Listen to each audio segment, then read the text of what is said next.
Family, we're back. Thanks for being here, y'all. Real talk. Let's see if we can get up to 500 likes on the video. It'd be nice to get as many likes as views, but let's help this message get spread around. I just came across this, and shout out to this young lady. Real quick, her account is Carmen JC, Jaycee. Shout out to her, but she's really breaking down this whole thing. Apparently, there was a lot of information dropped about this situation. Yeah. So, make sure you guys go check out my homeboy DC Mister's page. It's up on the screen. And let's get to this content. Now, she's going to break down this woman or female that was supposed to be his girlfriend. And from what she's saying, it was false. And they're saying that this female couldn't even read. Come on. But what's most disturbing is allegedly the mother knew that this information was not correct. That this girl was not Trayvon's girlfriend. I'm gonna let you guys hear for yourselves. Let's go.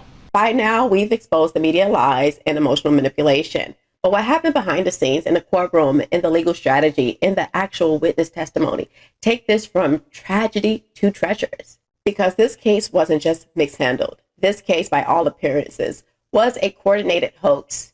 And Joel Gilbert's documentary, The Trayvon Hoax, lays out the full blueprint. Let's start with the so-called star witness, Rachel Jean Tell. She was introduced to the public as Trayvon Martin's girlfriend, the girl supposedly on the phone with him during his final moments. She claimed Trayvon said, "Why are you following me?" A phrase that became the foundation of the racial narrative and the prosecution's entire case. But here's the truth. The girl that appeared in court wasn't his girlfriend. She wasn't the person on the phone, and she didn't know any key details about Trayvon. Meanwhile, Trayvon's actual girlfriend, the girl whose name shows up in his text messages, call log, and photo gallery, was a girl named Diamond Eugene. Her full name was Brittany Diamond Eugene. There were pictures of Diamond in Trayvon's phone. They were romantically involved, and in fact, they reportedly argued the day of the shooting because Diamond had another dude, which is probably why she didn't want to testify in the first place. So instead of telling the truth, they filled the spot, and that someone was Rachel. Now, to be clear, the state never officially said they swapped anyone. But based on everything we know now, it looks like Trayvon Martin's parents and their attorney, Benjamin Crump, helped orchestrate the switch, putting Rachel on the stand to pretend she was the girl on the phone. But Rachel wasn't in his contacts. She didn't know him. And she admitted on the stand he wasn't her boyfriend. She didn't resemble any of the girls that Trayvon had dated previously. Let's just use basic logic. Trayvon was 5'11", he was athletic, popular, and not just popular, he had swag. He was tall, handsome, confident. You'd think this kid didn't have options. So the fact that they tried to sell us this heavyset girl who couldn't read, couldn't write, and couldn't even keep her story straight to tell us that this was his girlfriend, absolutely unbelievable. This isn't about body shaming. This is about insulting the public's intelligence. Rachel didn't carry herself like someone Trayvon would be emotionally connected to. She didn't even look like the kind of girl he would date, period. She wasn't believable, she wasn't credible, and she didn't even know what happened.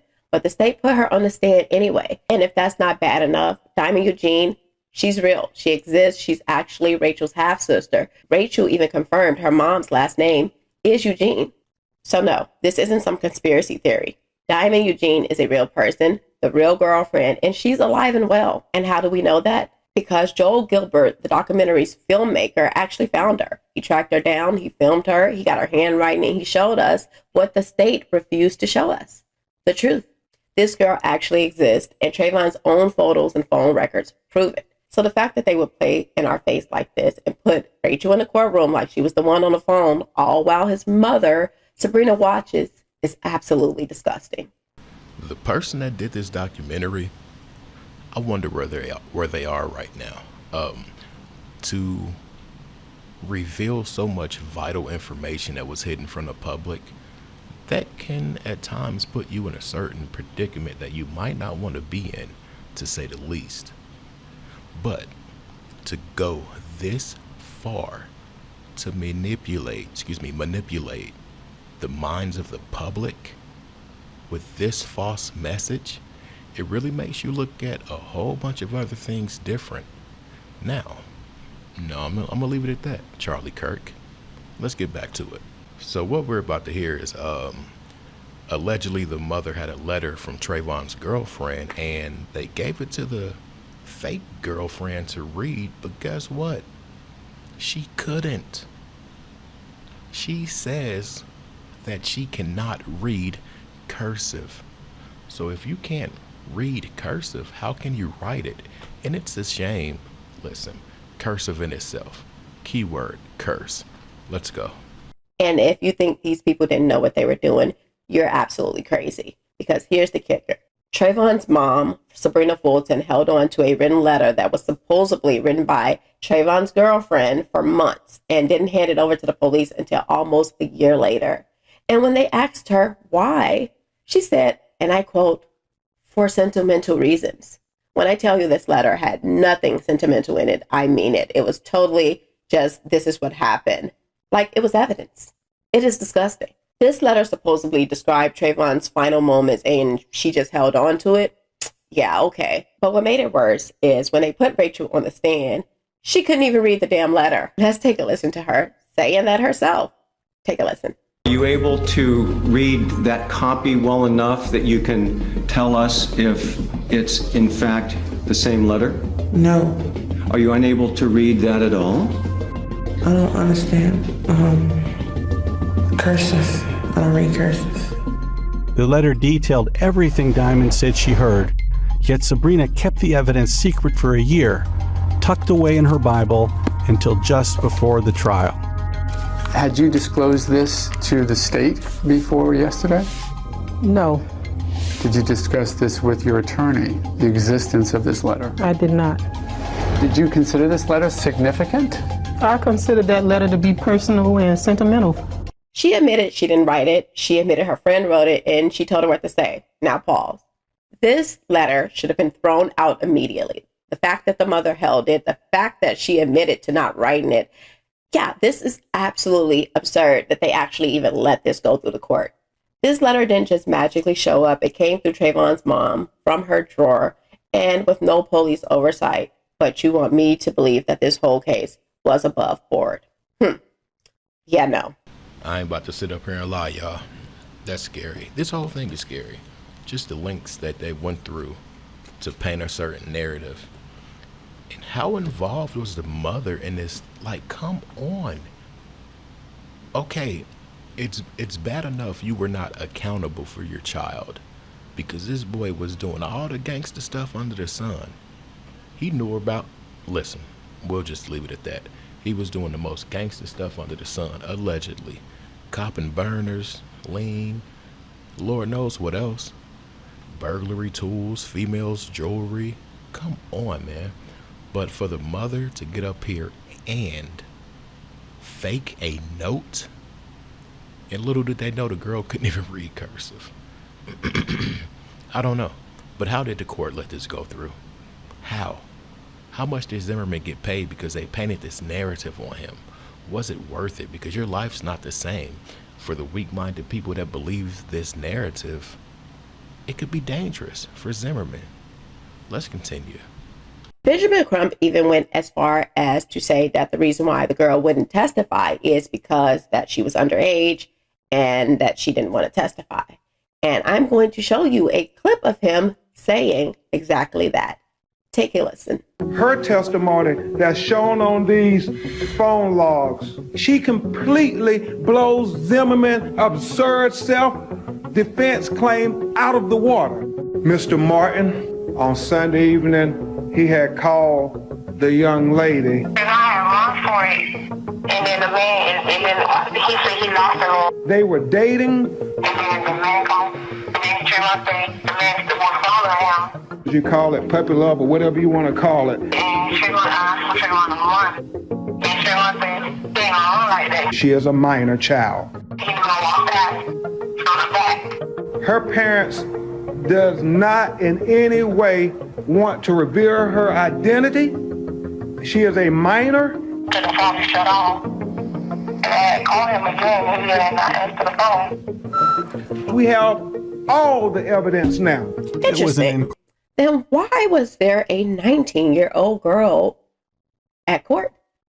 Exactly. It doesn't make sense. And by the way, when the police tried to figure out who Trayvon was on the phone with, the family wouldn't hand over the phone data. They made investigators wait for a subpoena. So not only did the family get to the witness before law enforcement, they also blocked police from doing their job. This is crazy work, y'all. And it really makes you think that the family and whatever higher power that allegedly could have been involved might have been working together. This is highly, how do I, it's, I don't, it's a lot of layers to it. It took a lot of thinking, a lot of people placement, situation placement. But was it for the family or was it for the agenda? It really makes you wonder. And then it also makes you wonder that if this family could go to the lengths they went to falsify these things and stuff like that, did they get something out of it? Because this was never about justice. It was about optics, performance, and public manipulation. If you still think this wasn't a setup, take a listen to this police interview of Rachel Jean Tell herself admitting that she knew nothing about what happened and she felt guilty. Take a listen. At the end of the interview, she actually tries to tell the prosecutor she's lying, but he doesn't get it. I got guilt. You got guilt? Why do you feel guilt? Real guilty. Huh? Real guilty. Why do you feel real guilty? I ain't know about it. Huh? I ain't know about it. Rachel did not know about it because she was not Diamond. They built a whole case off this girl. A girl who couldn't read the letter, didn't write the letter, wasn't his girlfriend, didn't match his call logs, wasn't even in his phone photos at all. And not to mention, she told them she felt guilty verbatim. It is disgusting. They gave her a mic, they gave her a platform, and the public just ate this up. This was not a trial. This was a script with a cast, with a fake story, and a built-in villain.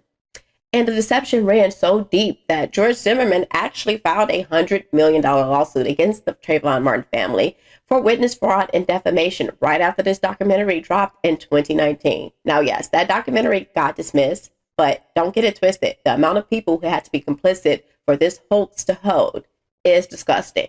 The emotional manipulation of the public is disgusting. And the way they buried the truth to protect a political narrative is absolutely disgusting. You couldn't read the letter, couldn't write the letter. You wasn't his girlfriend. You were 19. But what struck me the most from that footage, you guys, is the 2 crosses on her fingers. Now, the way she had them, those crosses were upright. But if she puts her hands down, rests her hands on her side, those are upside down crosses. Now, if they went this far to manipulate these other things, who dressed this woman? She can't read, can't write. She probably can't get a lot of jobs because of her educational background. And I say that to say this. If that was the case, where did she get her money from? Who dressed her? Who thought it was appropriate to wear 2 cross rings, big and gaudy, on your middle fingers to court? Let me know your thoughts, you guys. Make sure you go out and check out my boy DC Mister. It's DC Mister 202. It's in the beginning of the video where you can see the channel logo and stuff like that. And donate to the channel, you guys, if you want more videos like this. $Trap House Kitchen 1. I'm out. Peace.